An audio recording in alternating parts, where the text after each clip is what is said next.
Now that we have seen how to take care of routing, that is handling GET and POST requests in Node.js, it's time now to move on and be able to create a dynamic website. We have seen that Node.js is a very low-level framework and it requires a lot of code to be written in order to create a complete web server.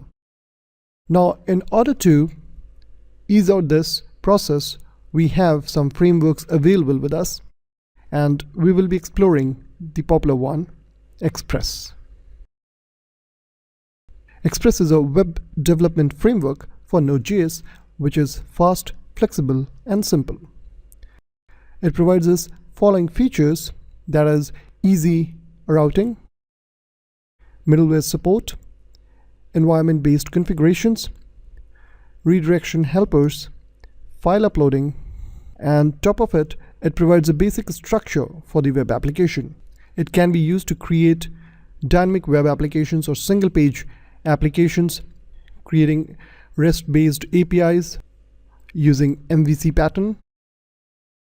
And it also provides templating engines, which allows us to render the contents.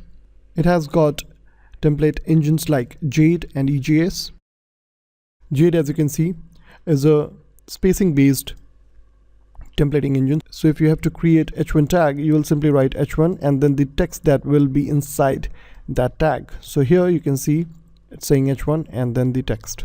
Similarly, if you have a paragraph, you just start with P and here you have the text which will be converted in this. Next we have EJS. EJS, as you can see, is more like ASP.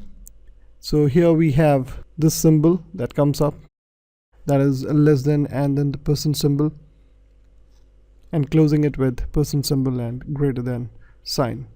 And whatever you write between that is executed.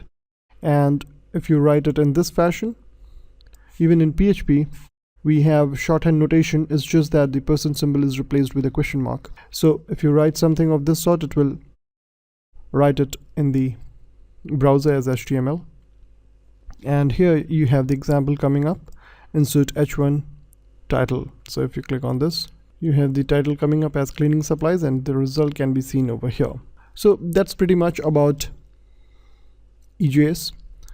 And compared to Jade, if you compare this EJS, you will be, if you're already familiar with some server-side scripting language like ASP, classic ASP, or even ASP.NET or PHP, you'll find this one more easier to work with. In upcoming lectures, we'll be exploring more about Express.js framework.